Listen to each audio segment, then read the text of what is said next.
नमस्कार मित्रांनो, natural and technical व्हिडिओमध्ये मी समोर आपले स्वागत करतो.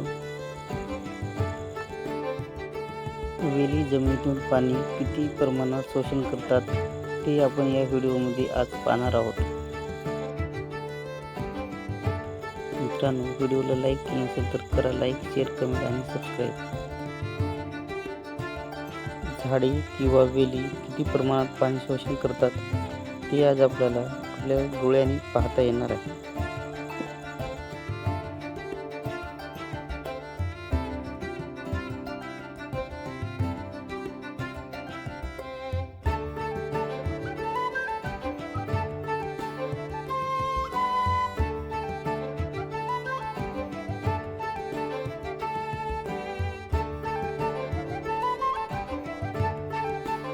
मित्रांनो, भेटूया पुढच्या व्हिडिओमध्ये. नमस्कार.